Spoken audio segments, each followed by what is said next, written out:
يا سيد الخلق يا نور الهدى، يا رحمة أهديت إلى العالمين، يا من أشرقت الدنيا بطلعته واستنارت القلوب بذكره، واهتدت الأرواح بسنته. صلى الله عليك وسلم عدد ما ذكرك الذاكرون، وغفل عن ذكرك الغافلون.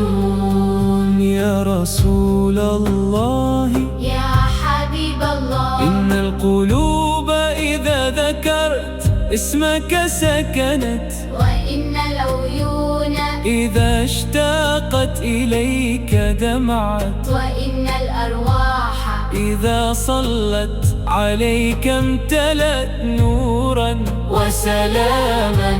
أنت بدر الدجى وشمس الضحى ومصباح الهدى وسراج الرحمة ومنبع الكرم وإمام المتقين. يا خير من وطئ الثرى، ويا أكرم من أظلته السماء. أحببناك حبا لا يصفه لسان ولا تحيط به الكلمات، لأنك رسول رب العالمين وخير خلق الله أجمعين. مكة تباهت بمولدك المبارك، والمدينة تزدانت بهجرتك الكريمة، والكون كله تهلل بقدومك، والملائكة تستبشرت برسالتك، والأرض والسماء شهدت بصدق نبوتك. فالحمد لله الذي بعثك رحمة للعالمين. يا شفيع الأمة، يا صاحب المقام المحمود، يا من ترجى شفاعته يوم يقوم الناس لرب العالمين. نسأل الله أن يجعلنا من أهل محبتك، وأن يرزقنا اتباع سنتك، وأن يجمعنا بك في الفردوس الأعلى.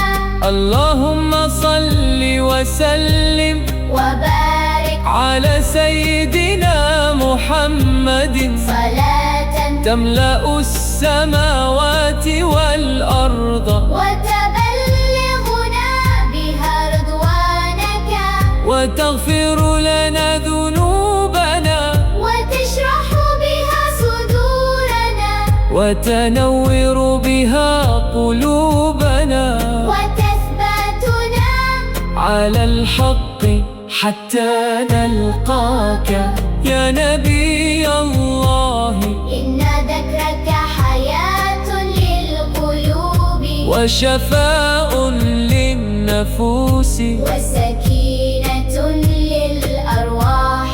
وكلما أكثرنا من الصلاة عليك ازددنا قربا من رحمة الله، وفازت أرواحنا بالأمل والطمأنينة. فصلى الله عليك، ما تعقب الليل والنهار، وما هب النسيم، وما غرت الطيور، وما جرى الماء، وما سبح المسبحون. صلاة دائمة باقية إلى يوم الدين، وعلى آلك الأطهار، وصحابتك الأخيار، ومن تبعهم بإحسان إلى يوم القيامة.